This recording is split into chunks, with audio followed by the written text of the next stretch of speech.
Hello guys, এটা হলো স্বপ্নের সৌদি। দেখেন, হাজারো গাড়ি পড়ে রয়েছে রাস্তার পাশে। তাদের কাছে টাকা পয়সার অভাব নেই। আর যারা আজনবী, আমরা যারা বাহার থেকে এসেছি, তাদেরকে 10 টাকা বেশি দিতে তাদের গায়ে বাঁধে।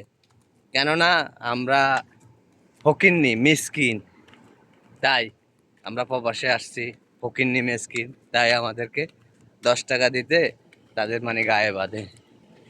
আর আসলে আমি বারবারে একটা ভিডিও না, বারবারে সব ভিডিওতে বলতেছি ভাই, যেখানে যান চলে যান, কিন্তু সৌদিতে আসবেন না।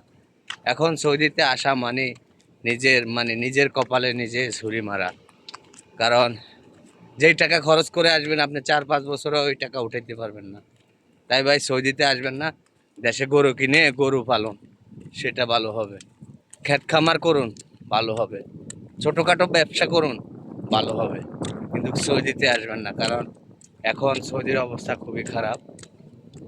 সরকার চাচ্ছে যে বাহিরের লোক সবগুলা পার করে দেওয়ার জন্য সৌদি লোক দিয়ে কাজ করাবে। এটাই আমাদের এখন পরিস্থিতি। তো আসলে আমার ভিডিওটা শেয়ার করবেন, কারণ অনেকজনে ভুলেও সৌদি চলে আসে। অনেকজনে চলে আসে সৌদিতে কী কারণে? কারণ সে মনে করে যে সৌদিতে অনেক কিছু, আসলে কিছুই না।